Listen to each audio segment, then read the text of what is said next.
Yes, evening people. Hope you are well.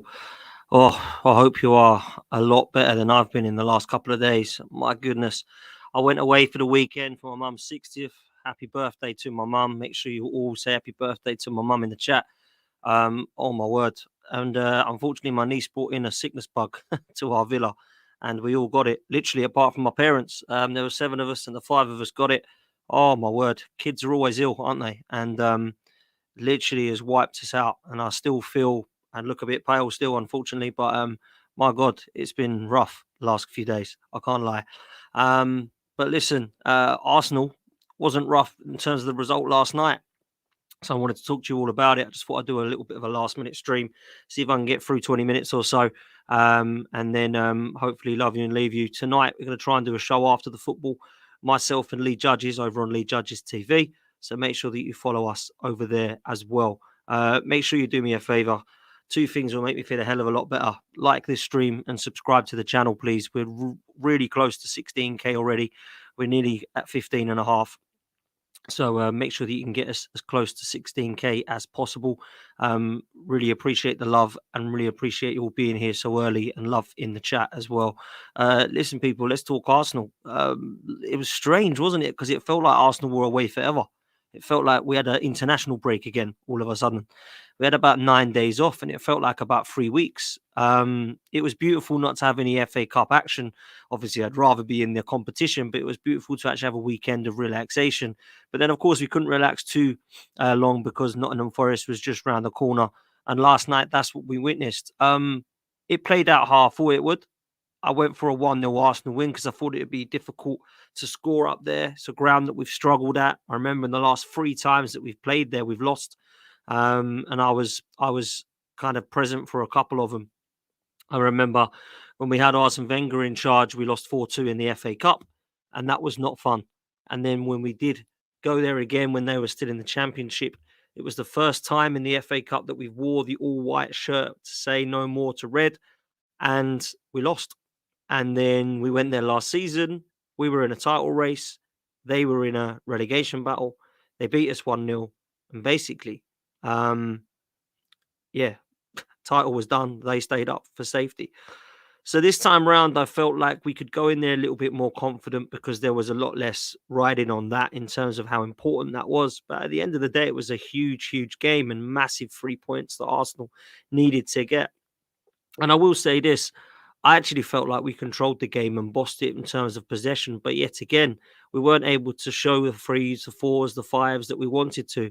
And although that we did against Palace, I didn't have the confidence that we were going to do that against Nottingham Forest. Now, I will say that the team selection was actually very pleasing. Sometimes it's deflating, isn't it? Sometimes it's really exciting. And I felt that although Thomas Partey missed out of the squad, that's okay because he weren't ready. It was really nice to see Emil Smith-Rowe given a chance. And I'm going to talk a little bit about him. Jesus and Saka kept their place along with Martinelli, who came into the mix against Palace from a substitute and really proved why he should be in the team. And that front three stayed the same. We're going to touch on that front three as well. And our midfield balance was going to be interesting for me to see what Rice and Ødegaard were going to play like alongside Emil Smith-Rowe and how many touches Emil Smith-Rowe was going to get in this game in compared to Ødegaard and also Kai Havertz performances that we've seen in that position of the last few games. At the back, there was no real changes that didn't really surprise us. And we all know that David Raya is going to be on number one in goal now. So the team selection was quite a strong side. And I think with the players we have unavailable, I would probably go to say that it's our strongest side. Now, if I'm picking the side myself, I probably would still make changes to it. But in terms of what Arteta believes in and what he wants to pick, I think that is the strongest team that he could have gone with last night. So I was quite happy with that, to be honest. I actually felt like for the first time in a while, I wasn't scratching my head thinking, why is he forcing this guy in here? Why are we sticking with this player? Why has he tried to put him out of position? Why aren't we just playing our strongest guy here? I didn't feel like that at all. And that was probably one of the first times that I felt like that. So that's the first thing I noticed from the game. Then when we started the game, I just felt like it was pure domination football yet again from Arsenal in terms of possession, but without really doing much with it. A lot of sideways passes, a lot of backwards passes, a lot of passes out from the back that when we could have gone forward, decided to go negative, turn back and go back to either the right back, left back or centre half. Then Declan Rice would get the ball, he'd do that drive forward, but nobody around him is really on his wavelength, so he has to go back. And it was becoming really frustrating. And then we started to get into a number of positions, to be fair, where Bukayo Saka and Martin Odegaard were kind of refusing to play in passes, kind of going sideways, backwards, trying to do little flicks and tricks here and there. I've got nothing wrong with that, guys, at 3-0 up. But when it's 0-0, I'm starting to question what the hell's going on. Because that, for me, is a frustration. When you've got that amount of possession and that amount of free flow, and you decide to keep it negative, that was just really frustrating for me to see. Other than that, we had a couple of chances in the first half, and I didn't actually mind where we were going in terms of some of the shots we were taking. Smith-Rowe had one that went over, Saka likewise. Saka had a chance which deflected wide, but I didn't mind those because we were actually trying to shoot in front of goal, and some of that has come from good creativity previously as well. Zinchenko was getting on a lot of the ball, and I thought he had a fairly good game, and I saw that we were like starting to actually try to do some things a little bit differently, which was quite nice to see. However, it was kind of negative in parts, I felt. And that was boring to watch. It was no excitement or creativity, no flair, no threat.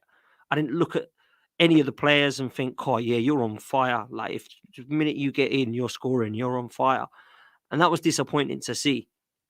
So in the second half, I thought to myself, are we going to see any changes? Do we have anyone on from the bench? Well, we do have some options from the bench now. Let's be real.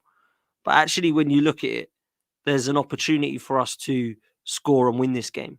Because for me, there's 100% the better of the two teams was us.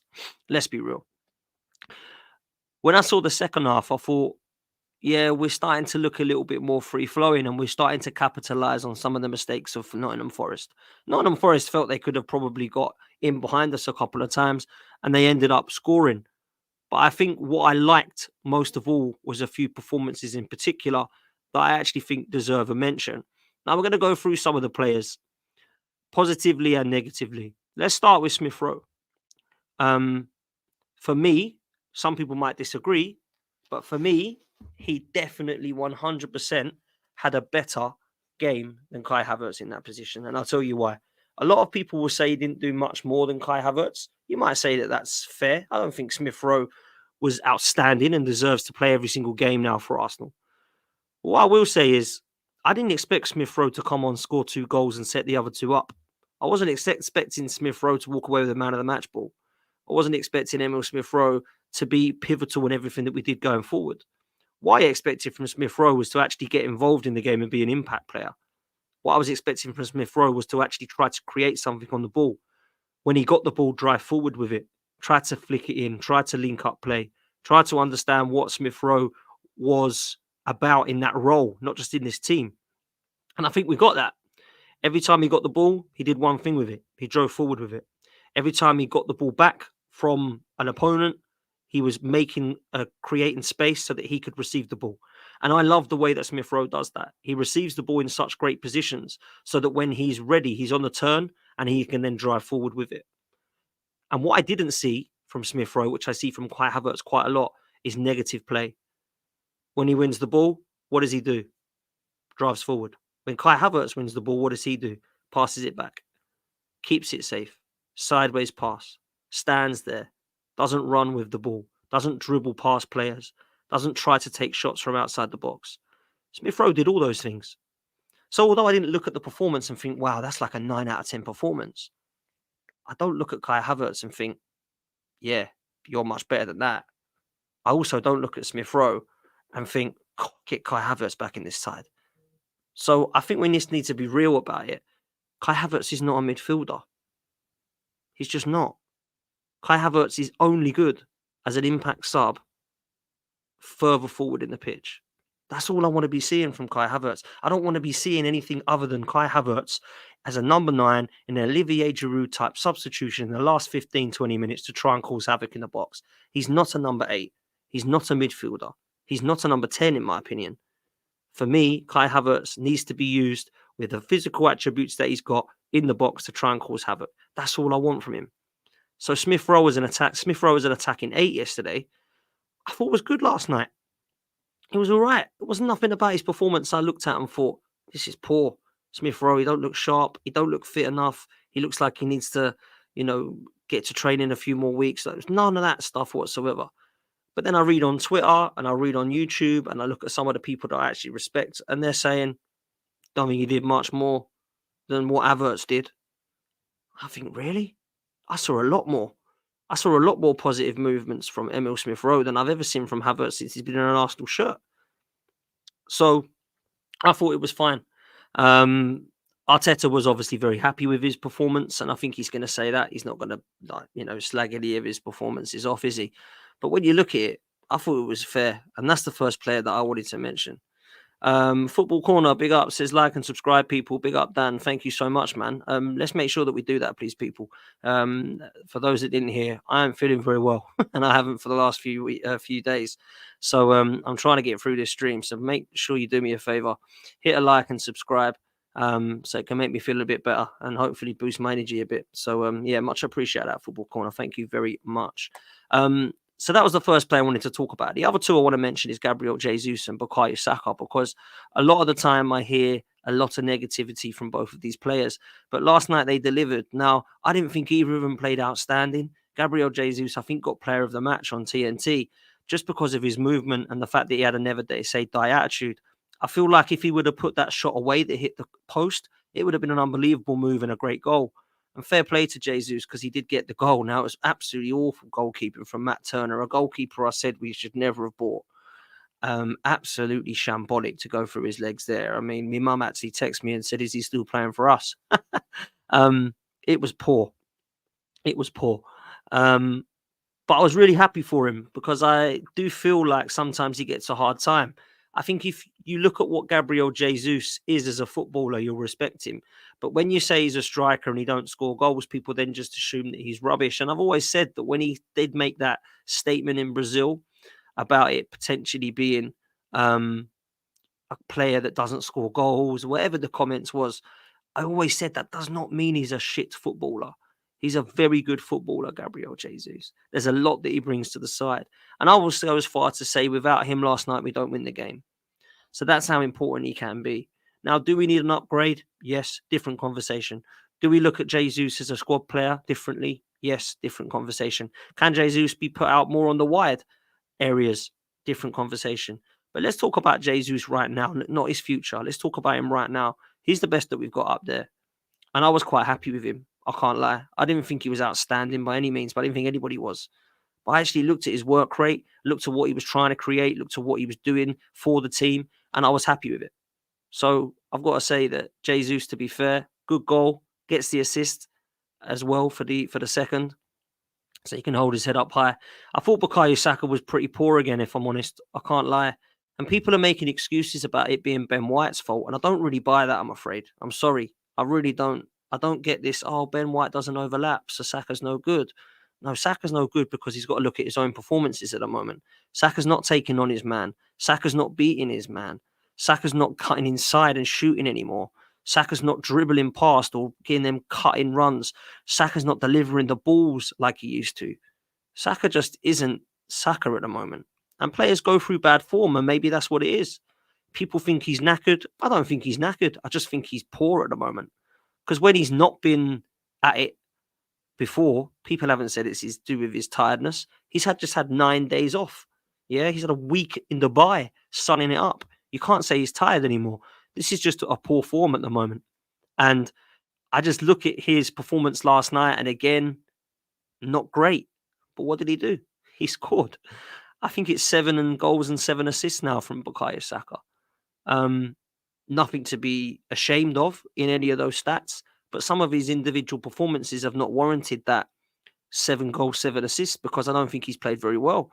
Against Fulham, I thought he was poor. He scored. Last night, didn't think he was great. He scored. And sometimes you look at the stats and you think, oh, that player must have an unbelievably good season. Nah, he hasn't. He really hasn't. And he's one of my favourite players. Listen, Arteta's Muse has given it. Apparently, it's 10 goals and 10 assists last night. Is that overall? That must be in all competitions. Yeah, I think it's 7 in the league and 7 in the league, but maybe it's 10 with Champions League games as well. It's crazy. That's absolutely crazy. So I understand why people will look at those stats and go, look, that's what he does. He's got to keep playing. I can't argue with that. I can't argue with that. But I look at what Saka's done and I don't look at him and go, wow, yet. I don't look at him and go, he's back. And I hope that I do this season. I really do. Last season, he was phenomenal. 15 goals for him, 15 for Martinelli, 15 for Erdegaard. And I think it was 11 for Jesus. And I think it was 7 or 8 for Saka. And we're not getting anywhere near that this season. And that's a worry. That's a worry. I'm not saying that we should have beaten them 3 or 4 because last season we actually lost. But I do look at the style of play and think, question mark. And I'm afraid that has to come down to the manager.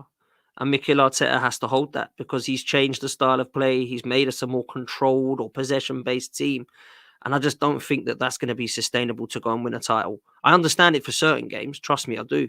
I understand going to hard away games and playing a low block and try and have this controlled possession foot-based football. You don't have to do it in every single game.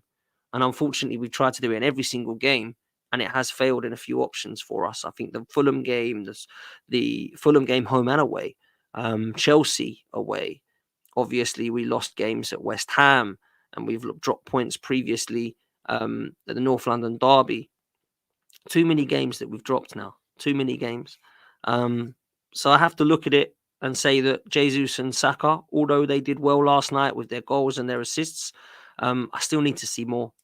Martinelli, I thought, was poor. I'm sorry. I love Martinelli, one of my favourite players. I don't really know what he did, if I'm honest with you, last night. I really don't. I didn't see a Martinelli that I was proud of. And I was really proud of him when he came on against Palace because he delivered and he was finishing was class. I wanted to see him getting in more than positions, and he is just hugging the touchline the whole game pretty much. Poor from Martinelli. But listen, he came off for Trossard. And that's another player I wanted to touch on because I thought he was brilliant when he came on. When it was 2-1 and you just needed him to calm things down, he showed an experience there. He kept it simple. He went to the corner. He cut back. He went on a run where he could have just kept going and got really excited to head towards goal. Just cut the ball back, played it back to Zinchenko, kept it simple. And that, for me, is exactly what you need when you're 2-1 up with a few minutes to go. I was really impressed with Trossard. Havertz, to be fair to him, come on and he got stuck in. I think he actually created the second goal as well because I think he's won that header, which allowed us to go on to the run from it as well. Poor from Montiel, I've got to say, but obviously we capitalised on the mistake. So when we're 2-0 up, I'm starting to think this is a real nice victory, a nice away victory. And then comes their goal. Yet again, Arsenal can't keep a clean sheet. I don't know what it is. We just cannot keep a clean sheet in certain fixtures. And you just believe that it's going to happen. You just know something's going to work. They've not done anything for us. They've not really knocked on our door. Raya hasn't had to do much. And all of a sudden, boom. Now, there's a few people to look at in this goal. And there's a few people I'm going to mention after this goal as well. Because there was an incident that happened after the game. I've got to say, first of all, Saliba, I love you, but I'm disappointed. You got absolutely bodied by Taiwo Awoniyi, who I think is a very strong lad and a good centre forward, by the way. But Saliba, you're a monster. You're 6'4", bro. You've got to do better than that. And then he kind of gets himself down for the header and puts himself off balance, which then allows him to be weaker for Awoniyi to just push him out of the way. Now, it's very lucky how it hits Awoniyi's other foot to then just fall in front of him to slot it past Raya. But it was poor from Saliba. But now I want to take you back to how it got there in the end, right? How did that ball get to Saliba and Awoniyi battling for it? It was a punt up to the left-back region. Yet again, who plays left-back for us? Zinchenko. And he does this. Stand still. Stand still. Just watch the ball. Don't move. Stand still. Stand still. Bruv, what are you doing? Go win your header. Go and win your header. What are you doing? You're watching the ball yet again. Everybody knows, put the ball up to Zinchenko at this height and you've got a great chance of doing something. Because he just stares at the ball. Doesn't even get near to his header. Like, come on. You've got to do better than that for me. So he's jumped up. It's too late. The ball comes across. Saliba loses his battle, and it's 2-1. And then what should have been a comfortable last 20 minutes or 15 minutes is absolute hell for the last few, because the crowd gets up. Forest know they can nick a point. He is an absolutely. I've got to be. I don't want to be rude, but he is a shit defender, Zinchenko. I'm sorry. I thought he played well yesterday as well. On the ball, everything he does, I like it. I love it, in fact. I think it's brilliant. But he can't defend, and I want my left back to defend. And if I get into a situation where I need to play somebody in that left eight, and it isn't the XYZ that's available, I'd rather Zinchenko play in there and have Tomiyasu or Timber, or dare I say it, Kieran Tierney come back and play there, because he cannot defend, this guy. He's tried to do it so many times. We've lost out goals now against Chelsea, against Fulham, against Liverpool, where Salah just left him for dead, and now against Forest. And those 4 games, yeah, in some of them would have actually cost us points, not just goals, because we would have picked up more points at Anfield, more points at Stamford Bridge, more points at the Emirates against Fulham, if it wasn't for Zinchenko clowning around. And I get sick and tired of people that start telling me that he's better than Kieran Tierney. Yes, on the ball, I think he's better than Kieran Tierney. But don't sit there and try and tell me arrogantly that he's a better defender than Kieran Tierney. Please. Just open your eyes. Specsavers 2 for 1 at the moment, people. Jesus Christ. It's worrying. So that's there. Tomiyasu and Timber are coming back very soon. In the next few weeks, we should see both of them nearing to fitness. Obviously, Tomiyasu's out of the Asian Cup at the moment. And they've gone through again, Japan, so it looks like he's going to be out a bit longer. Timber, I think February, they've rumoured him to be fit. So I reckon by the end of the month, we'll probably see Timber back in training, back in squad.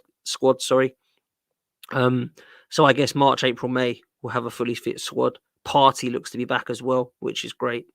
But the last thing I want to touch on is the Zinchenko and Ben White situation. Now, I've still not seen it live. I don't know what's happening with what happened with who started it or what it be. I know for a fact that Ben White and Zinchenko had an argument about the goal.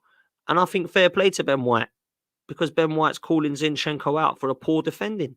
I'm sorry, but he has been poor defensively there. So I'm not going to sit there and start giving it to Ben White saying, calm down, mate, we won the game, who cares, it's 3 points. Because, damn right, you should have been doing better. So for me, I'm going to say it now. Big up Ben White for calling out someone who's experienced more than him, who's won trophies more than him, who's come out and said, that was your fault, bruv. And that's what it should be about. Now, Arteta in his defence has actually come out and said, yeah, fair play.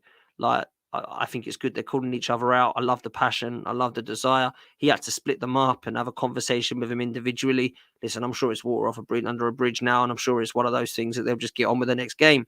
But I thought Ben White was fair to say that, to be honest, because Zinchenko, was poor. And what was disappointing was that Zinchenko lost his head. Why didn't Zinchenko just go, do you know what? I hold one there. That was poor from me. What's he arguing about? Was he think he did all he could there or something? So I thought it was poor, man. I really did think it was poor. So that's that. Then we move on to Liverpool. Got some questions in the chat that I'm going to do in a minute. Just put your cue next to your question so I know that you have a question. And I'll try and answer some of them before the end of the stream, which is coming up now. I'm just going to star some now so I know. Put the cue next to it so I know it's a question, people, and then I can answer them. Liverpool. Wow, what do we do?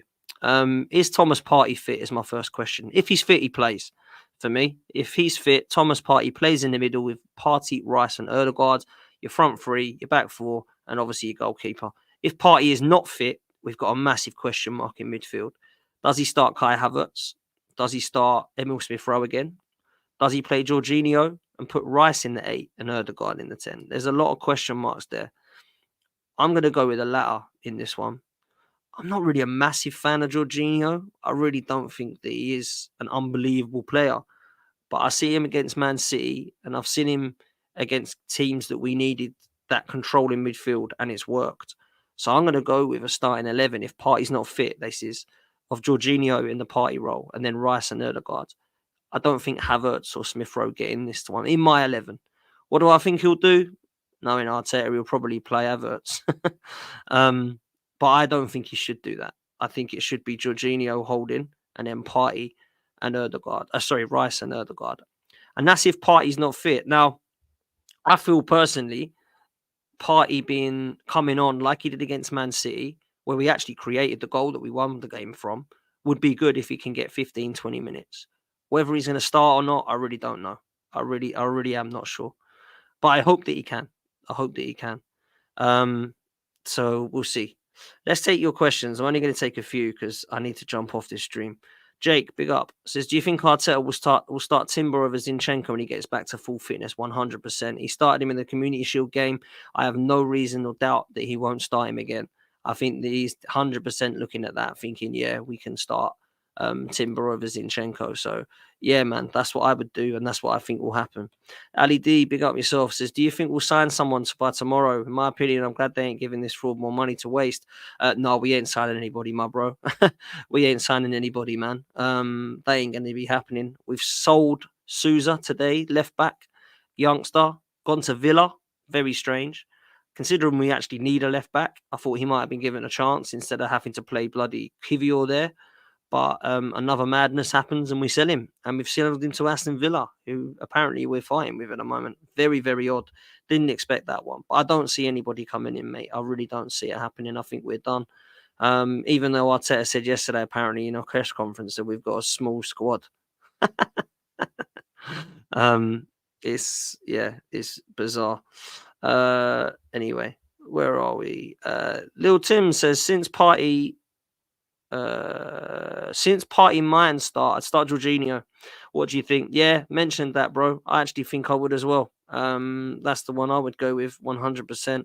Would you start Leo over Gabby? I would probably look to do one thing if there was anything, and that would have been last night. I wouldn't do it for Liverpool, but I would have started Trossard through the middle last night, Jesus on the right and Martinelli on the left, and given Saka an impact sub appearance.